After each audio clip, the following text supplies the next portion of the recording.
Hi, here is another lesson on teaching children initial sounds. And here you see we also have another sandpaper letter. This is the A, and it's from a different sandpaper letter material, slightly different than the ones I showed you.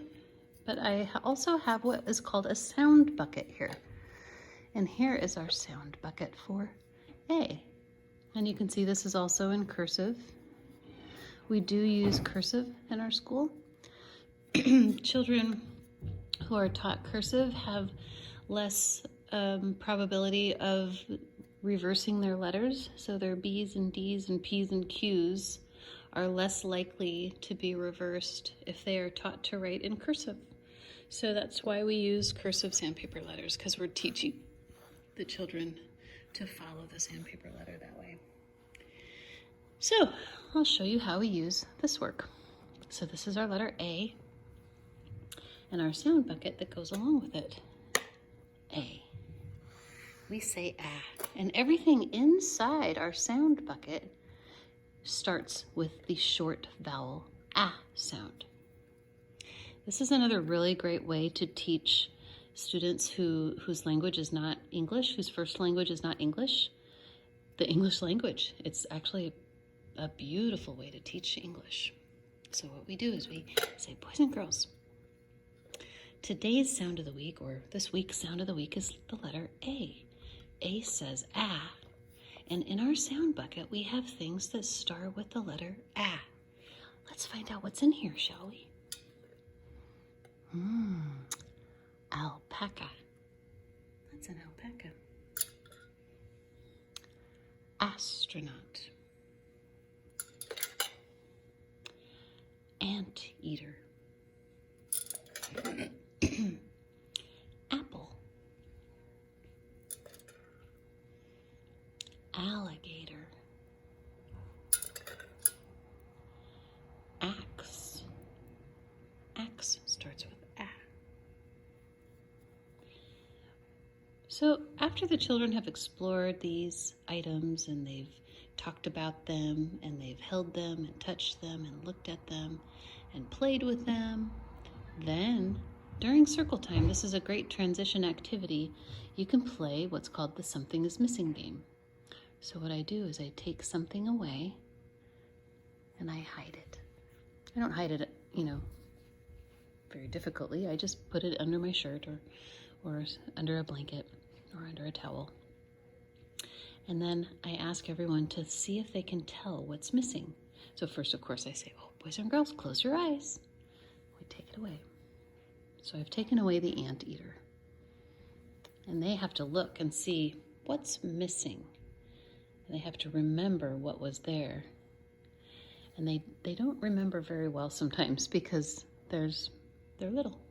And I sing the song, something is missing, what can it be? Something is missing. And then I ask someone who's sitting quietly, maybe her name's Jane. I say, Jane, tell me. And then Jane can say, I don't remember. And so I say, would you like a hint? And then I describe what this animal does or is. I say, this is an animal, and it's a mammal, which means it's warm-blooded, and it was born alive, and it has hair, and it has a very long, pointy nose that can fit down into anthills, and it likes to eat those little insects. And of course, the child will say, oh, anteater. And then I'll bring it out and say, yes, it was an anteater. And then I'll put it back.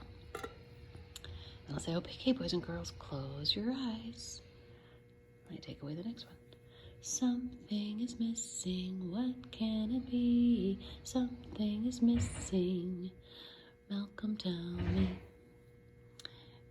What's missing, Malcolm? I don't remember. Well, this animal is not a mammal. It is a reptile. And this reptile has very strong jaws, and I would not want to go swimming with this reptile. It has a long tail, and it likes to eat fish or birds, and it swims in the water. And of course, they should get, with all those hints, they should get that it's an alligator. And they keep going. Something is missing. What can it be? Something is missing. Rosie, tell me. Oh, well, I don't remember. Okay, well, Rosie, let me give you a hint. This is a person who is also a mammal, but this person's special job is to go up in space. And of course, she should immediately say, astronaut. Yes, it's an astronaut. And we keep playing, we keep giving hints, and this is a sharp tool that we use to chop down trees, axe. And finally, the alpaca. Oh, this is a mammal also, and we have 2 of them on our farm. And of course, all the children would immediately say, alpaca. So that is a really fun way to teach initial sounds. Now there's also another way. Well, not another way, but there's an additional activity that you can do once they have learned their sounds. You can add another bucket. So here is the B bucket. And I have my sandpaper letter that goes with it. And we would say, okay, boys and girls, I want to show you. I have 2 buckets now. One is for A and one is for B. Here's my A bucket. Here is my B bucket. And we need to play the mixing game. So I'm going to take everything out of my A bucket and I'm going to mix it with everything in my B bucket. Oh, there goes my ball. And we have to sort them out and decide where do they go. So first let's mix them out. Mix, mix, mix, mix, mix. Okay, so let's say the sounds of the words as we pick them up. Broccoli, broccoli. Oh, that would go here on our B. Anteater, anteater. That would go over here. Banana, that starts with a B sound. I would put it here.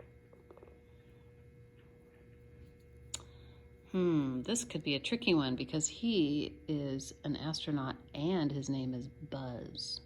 But he belongs in the B bucket. So let's call him by his name. His name is Buzz Lightyear. Buzz.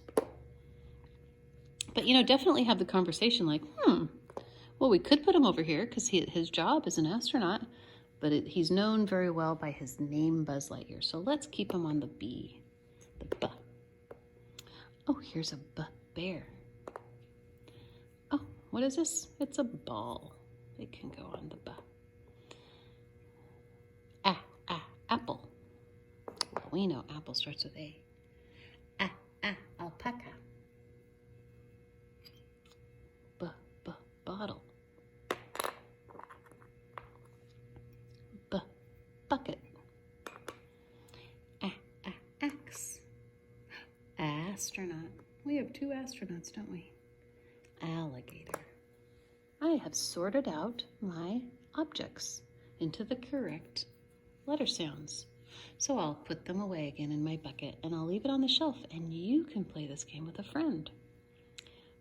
Banana. Ball. Buzz. Broccoli. Bottle. Bear. Bucket. And I would put it back on the shelf for the child to be able to use again. Astronaut. Axe. Alpaca. Alligator. Apple. Anteater.